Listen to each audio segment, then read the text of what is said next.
नमस्कार, आज आपण बिलकुल कडू न लागणारे कारल्याची रसाभाजी बनवणार आहोत। 1 चमचा खोबरं लसूण पेस्ट, अर्धा चमचा कांदा लसूण मसाला, अर्धा चमचा रेड चिली पावडर, 4 चमचे भाजून घेतलेले शेंगदाण्याचं कूट, चवीनुसार मीठ, छोटा कांदा बारीक कापून घेतलेला आहे तो टाकला। त्यानंतर अर्धी वाटी धुवून कापून घेतलेली कोथिंबीर, त्यानंतर पाव चमचा हिंग, पाव चमचा हळद, 1 चमचा धने जिरा पावडर, त्यानंतर थोडासा चिंच आणि गूळ वाटीमध्ये भिजत टाकलेला तो कोळ काढून घेतला आणि थोडासा चिंचेचा कोळ त्या मिश्रणामध्ये टाकून मिश्रण एकजीव केलं।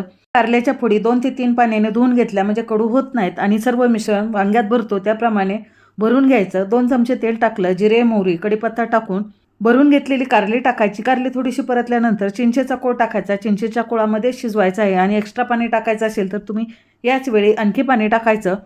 अजून अर्धी वाटी पाणी टाकलं आणि झाकण ठेवून मंद गॅसवरती 15 मिनिट शिजू द्यायचं। मध्ये बिलकुल झाकण उघडायचं नाही। अशा प्रकारे कारल्याचा रस्सा तयार आहे। अजिबात कडू होत नाही। Like, share and subscribe.